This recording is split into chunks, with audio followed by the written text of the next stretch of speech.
So you've just had a binge, which is probably why you find yourself on this video, and the question on your mind is, what now? What do I do now? I can assume that this isn't the first time around that this has happened, so this might be even maybe more of a desperate, what can I do now? If you're new around here, by the way, welcome. My name's Rachael. I'm a nutritional therapist, and I specifically help women who are struggling with binge eating to gain a normal, healthy relationship with food. What I would always do, and what clients do when they binge, is there's that desperate attempt often to then control food even more, right? To get back on track. Tomorrow I'll eat less, maybe I won't eat much at all, or I'll type up a new diet plan, and this time I'm going to stick to it. I'm going to have all the willpower in the world, I'm going to be so motivated, and this time I'm finally going to stick to it and maybe lose weight as well, if that's one of your goals, which I assume that it probably is. Just a reminder that everything in this video, I'm just going to be talking in generalized terms, and it's not a substitute for professional advice. If that's what you need, then please do seek it. And I'd like you to notice if this was true for you as you went into this binge. Before you sort of like made the decision to binge, as it were you already thinking about the diet tomorrow that you're going to start? Or at some point in the binge did that pop into your mind, like, oh, but it's okay, well, not okay, but I can start a new diet plan tomorrow and I'll gain the control back tomorrow? If that's true, I want you just to notice how that might have actually spurred the binge on. There's this thing called Last Supper eating, we call it, maybe you've heard of it, where it's the idea of, if something's going to go away tomorrow, i.e. food, or particular types of food, or I'm not going to eat very much tomorrow, then I might as well make the most of it right now. When you binge and you eat past the point of fullness, you became satiated and then you kept going. This can be one of the key reasons why. A scarcity mindset can form when you know more restriction is coming. It can fuel you into wanting to eat more in the present if you're not aware of it, or you don't catch yourself in it, than you otherwise would. So I would argue that it's not necessarily that you want to binge in the moment. It's not that it's you that necessarily wants to keep eating past the point of fullness. This can be one of the reasons why that happens, and which is a good thing because you can absolutely do something about this. But the trouble is, in my experience, it's a really bad idea to keep planning the next diet. I understand that you're afraid of weight gain. I understand that maybe you want to lose weight. I understand that it might feel like, well, there's not another option for me, I need to do this, but I really firmly disagree. It's not just that planning another diet can spur you on in the moment when you otherwise wouldn't.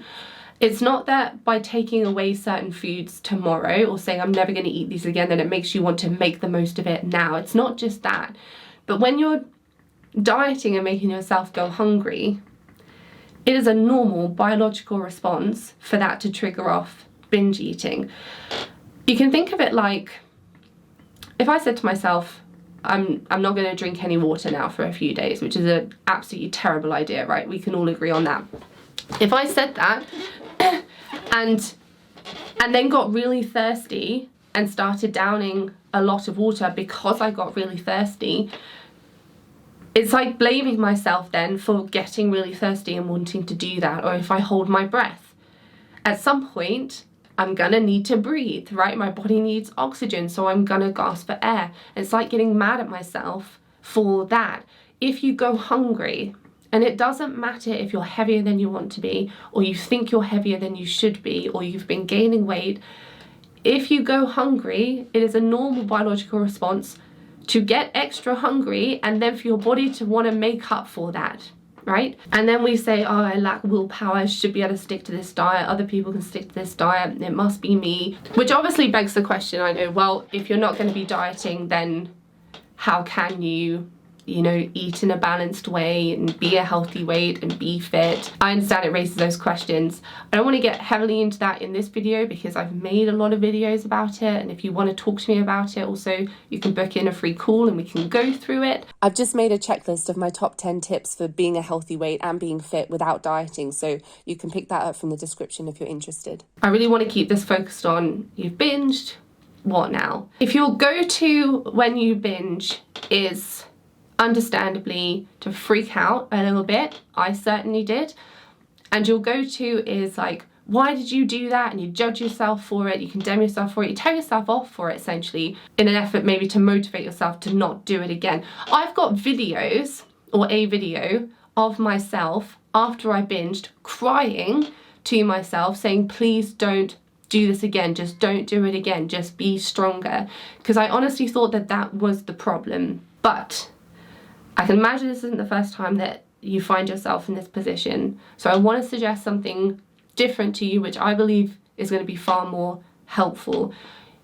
You may need professional support with this to go through it if you're too close to it, too close to the, I don't want to call it the problem, but you know what I mean. Instead of judging, I'd really recommend that you understand the chain of events that led into this binge or created this binge.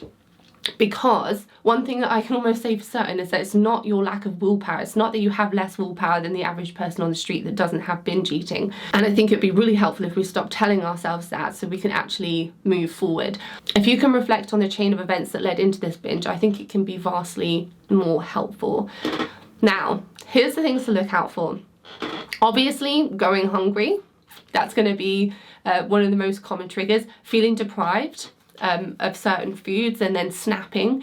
It's also going to be things like, what were you saying to yourself that spurred yourself on? Was it, I've had one cookie so I might as well had? Or was it something like, I'm useless, I know I'm going to binge anyway, I might as well get it over with? Or those foods are in the house so I'm going to eat them now just to get it over with. I mean, there's so many things that you could say to yourself that would spur a binge on, and maybe it's hard to reflect back on, but definitely take it forward with you to look out for. What I suggest is really going through it with a fine-tooth comb from start to finish. You were going about your day, and then something happened, and then something else happened, something else happened, something else happened, and then you find yourself here and you've binged. All those tiny little things, identify them. They might be feelings, they might be thoughts that you were having, they might be situations, they might be people. I do this with clients all the time. It is remarkably illuminating if you can do it right and do it well and stay reflective rather than judgmental. Because what you will notice is that every single link on that chain is something that you had control over, as it were. And when you can see this and when you can realize this, it can really give you your power back, and more importantly, you can then do active things to change them. And they might not necessarily be easy to change. For instance, say loneliness is a big trigger for you, as it were, for binge eating, and your partner goes away for a week, and so it's your almost conditioned response of, I'm alone now, he's not going to see, no one's going to know, I'm free to do as I like. And it might feel completely out of your control that this is happening. It's running on autopilot, you can't really stop it, but you can do things to change it. Obviously, it can be vastly easier if you're doing this one-to-one, but you can absolutely do this on your own as well. In that case, it would be, okay, loneliness is a trigger.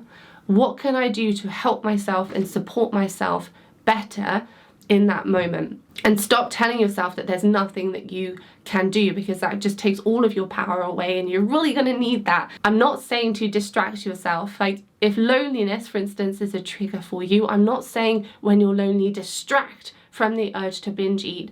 We can do better than that and create meaningful change. I'm saying actively build in things that care for you and help you. And I know that it sounds cliche, and you might have heard it so many times by now that it's lost its effect, but really look, what can you do to add things in that help you rather than remove the binge itself or the urge to binge itself? Because if you can effectively build these things in and do these things differently, the urge to binge should naturally subside on its own.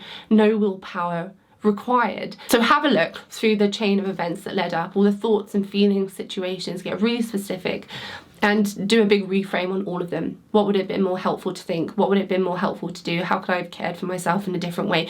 And then actually take that information forward with you and don't expect yourself to change overnight. We try to use willpower when we're trying to change overnight. This is a different approach in my experience, which is far more effective, and it requires patience and it requires understanding that you're not going to change instantly overnight, and that's okay, and you're not meant to. And the fact that you don't change instantly overnight does not mean that you aren't moving towards a life without binge eating.